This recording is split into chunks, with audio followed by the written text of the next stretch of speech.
السلام علیکم دوستو، آج ڈسکس کرتے ہیں pedagogy of the oppressed. Pedagogy of the oppressed بنیادی طور پر ایک کتاب ہے جو کہ پالو ریگولس نیویز فریرے نے لکھی ہے۔ پالو فریرے شارٹ ٹرم میں ہم ان کا نام لیتے ہیں پالو فریرے۔ پالو فریرے بنیادی طور پر برازیلین ایجوکیشنل فلاسفر ہے اور انہوں نے بہت ساری کتابیں لکھی ہیں ایجوکیشن کی فیلڈ میں۔ تو ہم سب کے لیے، ٹیچرز کے لیے، پیڈاگوجیکل لیڈرز کے لیے، ریفلیکٹو پریکٹیشنرز کے لیے ان کی کتابیں انتہائی اہمیت کی حامل ہیں۔ ان میں سے سب سے زیادہ جو ریفرنس دی جا رہی جس بک کی وہ ہے پیڈاگوجی آف دی اپریسڈ، جس کا آج ہم بک ریویو کرنا چاہ رہے ہیں۔ بک ریویو تو میرا خیال میں اس مختصر سی گفتگو میں نہیں ہو سکتی، لیکن اس کے لیے ہم کسی اور ڈیٹیل لیکچرز کے ذریعے سے کسی اور موقع پہ one by one detail lectures کے ذریعے کوشش کریں گے کہ اس کی بک ریویو ہو اور چیپٹر وائز ہم اس کے لیکچر دیں گے۔ لیکن آج جو مختصراً جو گفتگو اسی پہ ہوگی وہ یہ کہ اس کا جسٹ ہم آپ کے سامنے رکھنا چاہ رہے ہیں، اس کا جو مرکزی خیال ہے اس کو تھوڑا سا جاننے کی کوشش کریں گے کہ پالو فریرے بنیادی طور پہ پیڈاگوجی آف دی اپریسڈ میں کہنا کیا چاہ رہے ہیں، کیا وہ میسیج کنوے کرنا چاہ رہے ہیں۔ پیڈاگوجی آف دی اپریسڈ اگر ہم اس کا اردو میں ترجمہ کرنا چاہیں تو پیڈاگوجی، چونکہ آپ کو پتہ ہے کہ تدریس یا پڑھانے کا طریقہ کو پیڈاگوجی کہا جاتا ہے۔ اپریس مین مظلوم، ایسے لوگ جن پر ظلم کیا گیا ہے، جو مظلوم ہو، یعنی جابر لوگ جن لوگوں پر اپنے مقصد کے لیے استعمال کرتے ہیں، جن لوگوں کو، ایسے لوگوں کو ہم مظلوم یا مجبور لوگ کہیں گے، جو کہ جابرانہ نظام کے تسلط میں ہیں اور احتسال میں ہیں۔ لہٰذا پالو فریرے نے اپنی کتاب کا نام رکھا پیڈاگوجی آف دی اپریس، مظلوموں کی تعلیم، مظلوموں کی تدریس۔ اب پالو فریرے پیدا کب ہوئے؟ ستمبر 1921، یعنی 19 ستمبر 1921 میں پیدا ہوئے اور 2 مئی 1997 میں فوت ہوئے۔ اب ذرا آپ کی ذہن میں یہ بات آ رہی ہوگی کہ پالو فریرے نے بنیادی طور پر اپنا جو تھیوریٹیکل کنسیپٹ ہے وہ کہاں سے لیا ہوگا؟ ظاہر ہے وہ بھی انسان ہے، کسی فلسفی سے وہ متاثر ہوا ہوگا، اور چونکہ ایجوکیشنل فلاسفر ہیں تو اس کے لیے مطلب اپنے لیے کوئی تھیوریٹیکل فریم ورک لیا ہوگا۔ تو اس کے لیے جو فریم ورک ملا ہے وہ ہیگل سے ملا ہے۔ ہیگل ویسٹ جرمن میں، ویسٹرن ورلڈ کے اندر بہت ہی بڑا مانا ہوا جو ہے فلاسفر ہے ایجوکیشن کی دنیا میں۔ ایون جرنل فلاسفی میں انہوں نے بہت تہلکہ مچایا ہوا ہے، لیکن اس کی فلاسفی کو ڈیٹیل سے جانیں گے تو پتہ چلے گا کہ پالو فریرے کس حد تک ان سے متاثر ہوئے۔ اب چونکہ ہیگل کا جو نیچر وہ فلاسفی ہے وہ ڈائلیکٹک لاجک کی بیس پہ، سائنس آف لاجک میں باقاعدہ ہیگل نے ایک لکھا ہے کہ جی ان کی جو منطق ہوگی وہ جامد اصولوں پہ بیس نہیں کرے گی، بلکہ ان کی جو منطقی اصول ہوں گے وہ روا دوا ہوں گے اور وہ چلتے رہیں گے، محرک ہوں گے۔ ان کے اندر وہ 3 قسم کے تصورات انٹروڈیوس کرتا ہے ہیگل، یعنی وہ انٹروڈیوس کرتا ہے تھیسس، اینٹی تھیسس، سینتھیسس۔ یعنی وہ یہ کہنا چاہ رہا ہے کہ ایک شے جب موجود ہوتی ہے تو وہ تھیسس کی حالت میں ہوتی ہے۔ تھیسس کے اندر سے ہی اس کی منفی پہلو، یعنی اس کا عدم یا اس کی اپوزٹ سر اٹھاتی ہے، جس کو وہ اینٹی تھیسس کا نام دیتا ہے۔ اب یہ اینٹی تھیسس اور تھیسس جو پہلے سے موجود ہے، ان دونوں کا ٹکراؤ ہوتا ہے۔ جیسے جیسے اینٹی تھیسس میچور ہو جاتی ہے تو وہ تھیسس کے ساتھ ٹکراؤ کر جاتی ہے۔ اس کے نتیجے میں کیونکہ اینٹی تھیسس منفی ہے تو ان دونوں کے ٹکراؤ کے نتیجے میں ایک تیسری چیز وجود میں آ جاتی ہے، جس سے ہیگل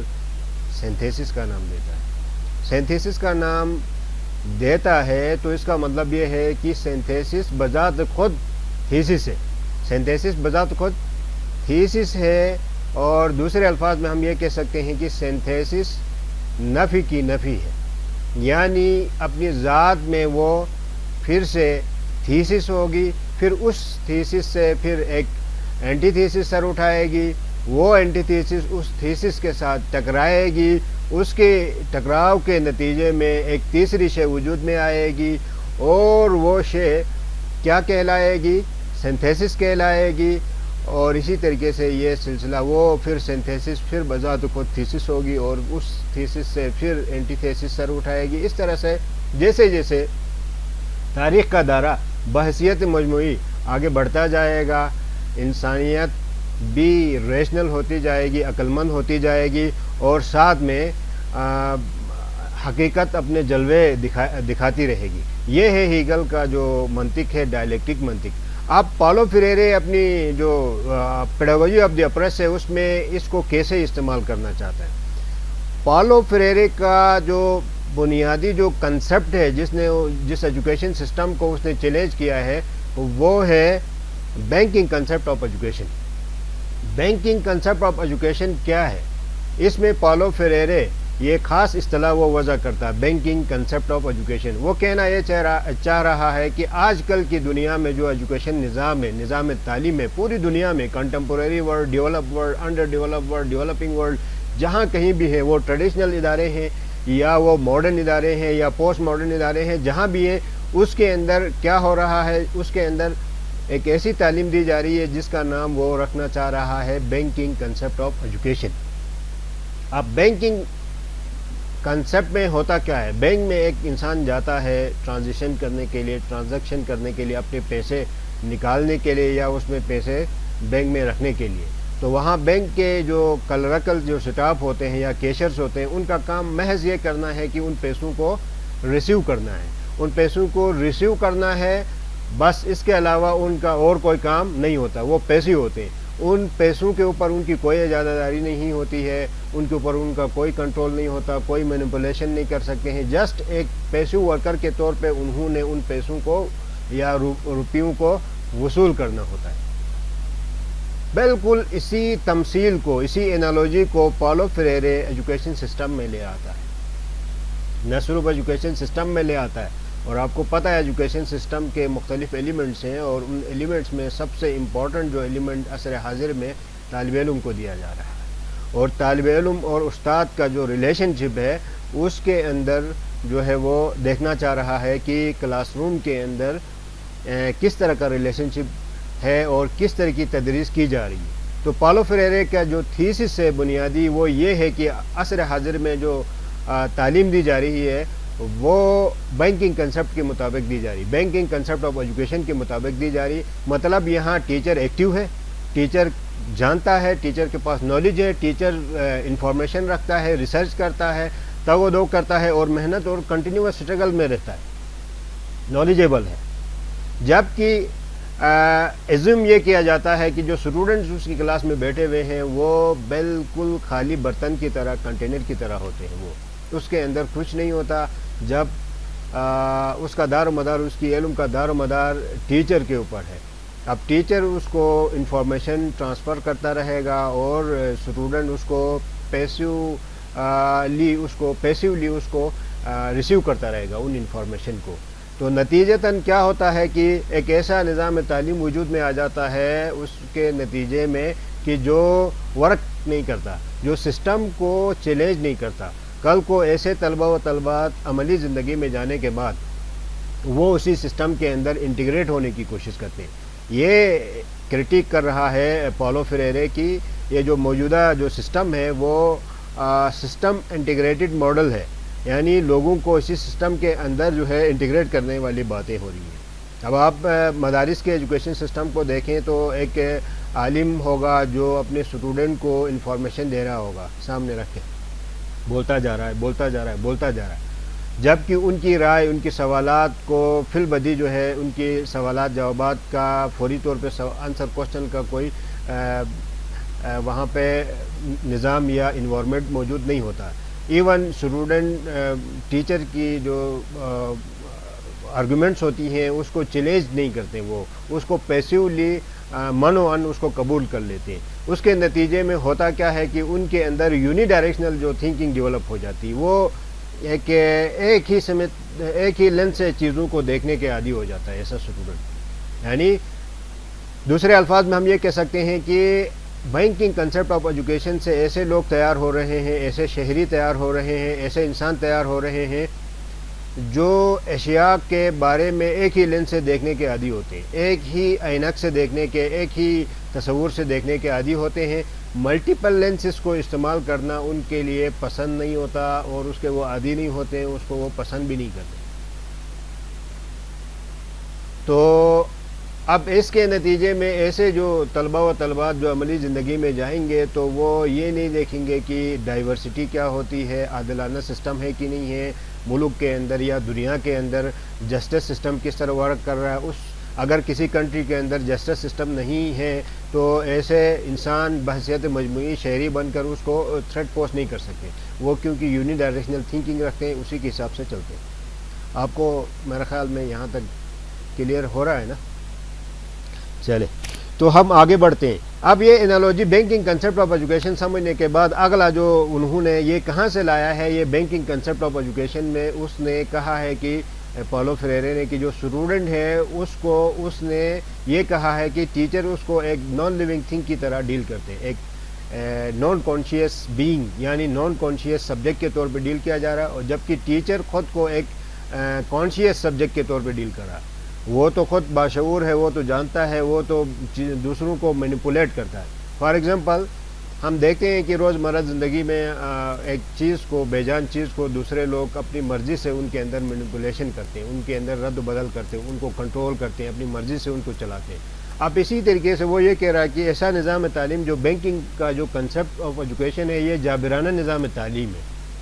پالو فریرے کے مطابق. کیوں؟ اس لیے کہ اس کے اندر طلبہ و طلبات کی رائے, ان کی فیلنگ, ان کے احساسات شامل نہیں کیے جا رہے, ان کے آرگومنٹ شامل نہیں کیے جا رہے. ایون سبجیکٹ کو انتخاب کرتے وقت ٹیچر اس کا انتخاب کرتا ہے, کون سا سبجیکٹ پڑھانا ہے, کیسے پڑھانا ہے, پیڈاگوجی یا میتھڈولوجی بھی ٹیچر اس کو چوز کرتا ہے, لرننگ انوائرمنٹ بھی ٹیچر چوز کرتا ہے. لہٰذا اسٹوڈنٹ کے اندر آپشن ہی نہیں ہوتی ہے, اسٹوڈنٹ کے لیے کوئی اختیارات نہیں ہے. انہوں نے صرف بس پیسیولی انفارمیشن کو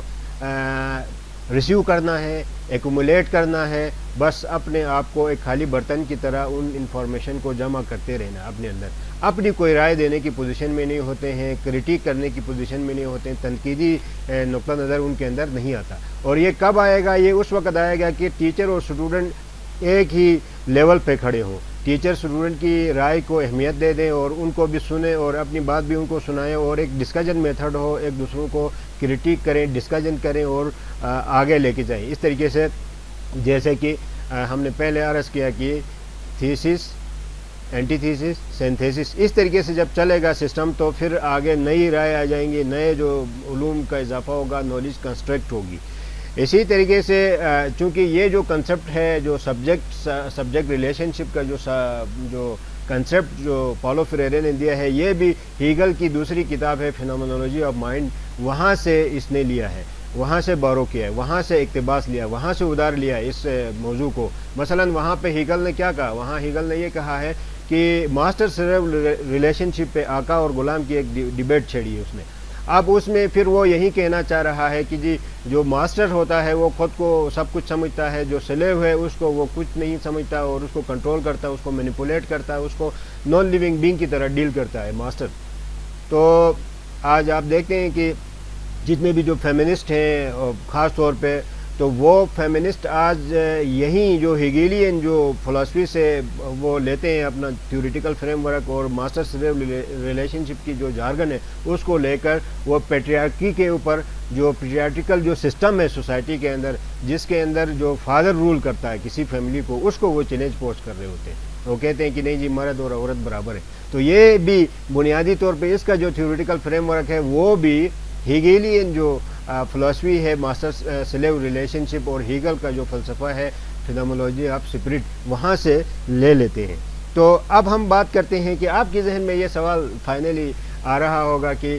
سر آپ نے یہ تو نہیں بتایا کہ چلو الٹرنیٹیو کیا پیش کر رہا ہے. اس نے banking concept of education system کو تو ریفیوٹ کیا ہے, اس کو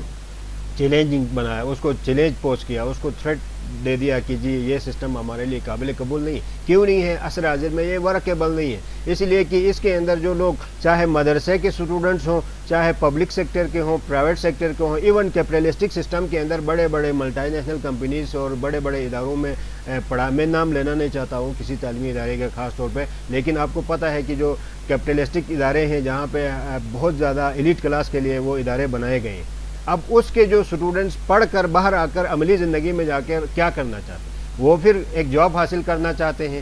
یا وہ انٹرپرینیورشپ میں کہیں کاروبار کرنا چاہ رہے ہیں، اسی جو کیپٹلسٹک سسٹم کے اندر ایڈجسٹ ہونے والی باتیں کرتے ہیں، روزگار چلانا، اپنا جاب سکیل یا کوئی اور مثلا انٹرپرینیورشپ کی کوئی کاروبار والی زندگی میں وہ ایڈجسٹ ہونے کی بات کرتے ہیں، یعنی اس کوشچن کو اٹھائے بغیر کہ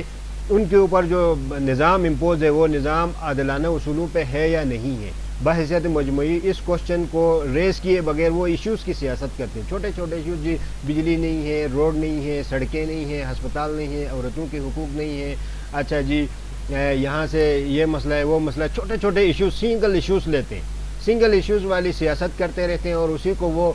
بڑی جو ہے اپنے آپ کو انقلابی کہتے ہیں کہ جی ہم تو بڑے انقلابی ہیں، جی ہم تو پانی کی بات کرتے ہیں، ہم لوگوں کی ہیومن رائٹس کی بات کرتے ہیں، ہم ایشوز کی بات کرتے ہیں۔ یار ایشوز والا پھر وہی چیز ہے کہ بینکنگ کنسیپٹ آف ایجوکیشن سے جو پڑھ لکھ کے جو لوگ نکلتے ہیں وہ ایشوز کی سیاست کرتے ہیں، وہ چھوٹے چھوٹے ایشوز آئے دن گورنمنٹ کے اوپر اعتراضات کرتے رہتے ہیں، چھوٹے چھوٹے ایشوز کہ جی پانی نہیں ہے، بجلی نہیں ہے، عورتوں کے لیے حقوق نہیں ہے، اس طرح کی چیزیں جو آپ کے لیے میں نے ریپیٹ بھی کیا، لیکن یہ ہے کہ ایسے لوگ انقلاب لانے کی پوزیشن میں نہیں ہوتے کیونکہ ان کے پاس کوئی الٹرنیٹو سسٹم نہیں ہے، یہ اسی سسٹم کے اندر انٹیگریٹڈ ماڈل ہے۔ تو وہ کون سا سسٹم ہمیں دینا چاہ رہا ہے؟ وہ یہ سسٹم دینا چاہ رہا ہے کہ پرابلم پوزنگ ایجوکیشن سسٹم دینا چاہ رہا ہے، اس کے لیے وہ پی پی ای کا نام دیتا ہے۔ پی پی ای کا مطلب ہے پرابلم پوزنگ ایجوکیشن سسٹم۔ یہ ہوتا کیا ہے؟ یہ کریٹیکل پیڈاگوجی بیس ہوتا ہے۔ کریٹیکل پیڈاگوجی ہوتی کیا ہے؟ جس کے اندر ایک ٹیچر یا اسٹوڈنٹ اس طریقے سے اپنے کلاس روم کی ٹیچنگ لرننگ پروسیس کو ایڈجسٹ کرتے ہیں کہ وہ دونوں برابر کی پوزیشن پہ ہوتے ہیں، وہ دونوں کانشیس سبجیکٹس ہوتے ہیں، وہ دونوں شعور رکھتے ہیں، ایک دوسروں کی باتوں کو اہمیت دیتے ہیں اور اس کو آرگومنٹ سے گزارتے ہیں، تھیسس اینٹی تھیسس سینتھیسس کے پروسیس سے گزارتے ہیں، اس کے نتیجے میں نالج کو وہ کنسٹرکٹ کرتے ہیں، نالج کو ریفارم کرتے ہیں، نالج کو پیوریفائی کرتے ہیں، نالج کو وہ وجود میں لاتے ہیں، تولید کرتے ہیں علم کا، اور اس کے بعد فردر کیا کرتے ہیں؟ وہ اس پروسیس کے ذریعے سے جو معاشرے کے اندر جو سٹیریوٹائپنگ ہے، سٹیریوٹائپنگ میں جو رسم و رواج کی جو باتیں ہوتی ہیں عموماً لوگوں نے انہیں کو سب کچھ سمجھ کے بیٹھتے ہیں، انہی باتوں کو بار بار دہرا رہے ہوتے ہیں، تو ان کو چیلنج کرتے ہیں۔ وہ کہتے ہیں یار آپ جو سٹیریوٹائپنگ کی باتیں ہیں یا خاص طور پہ جو اتھارٹیز کی باتیں ہوتی ہیں یا مقدسات کی باتیں ہوتی ہیں ان کو کریٹیکل لینس سے گزارنے کی کوشش کرتے ہیں، ان کو فلٹر کرنے کی کوشش کرتے ہیں، یعنی ایسا ایجوکیشن سسٹم جس سے اجتہاد کے لیے راستہ کھل جائے، کوئی چیز ڈائنمزم یعنی ڈائنمزم کے اصول پہ چلیں، کوئی چیز سٹیگننٹ نہیں ہے، پہلے سے جو تفسیریں آپ کے پاس پڑی ہوئے علوم نظریات جو فکر ہے اس پہ رکنا نہیں ہے، بلکہ ایک تسلسل والا سلسلہ جاری رہے اور اس کے نتیجے میں نت نئے افکار سامنے آ جائیں، اور بحثیت مجموعی آخر میں سوسائٹی کو ٹرانسفارم کرنا ہے، نظام کو تبدیل کرنا ہے اور نظام کو الٹرنیٹیولی آپ نے انقلاب لے کے آنا ہے۔ اس کے نتیجے میں ایسے لوگ پیدا ہوں گے جو ٹرانسفارمیٹو موڈ آف ایجوکیشن کو آگے پروموٹ کریں گے، اور بحثیت مجموعی فائنلی ان کے لیے انقلابی عوام پیدا ہوں گے اس ایجوکیشن سسٹم کے نتیجے میں، اور وہ پھر سسٹم کو چینج کریں گے اور سوسائٹی کو ٹرانسفارم کرنے کی پوزیشن میں ہوں گے۔ لیکن اگر کریٹیکل پیڈاگوجی کو انٹروڈیوس نہیں کیا گیا، وہیں پرانا بینکنگ ایجوکیشن سسٹم کو لے کے چلیں گے تو عوام کی تعداد تو بڑھتی جائے گی، لیکن وہ ایسے پیسو ورکرز ہوں گے یا ایشوز کھڑے کرتے رہیں گے وہ چھوٹے چھوٹے، اور جو کسی سسٹم کو تبدیلی کا باعث نہیں بنے گا۔ تو تھینک یو آپ سب کا، آج کے لیے اسی پہ اینڈ کرتے ہیں۔ والسلام علیکم ورحمۃ اللہ وبرکاتہ۔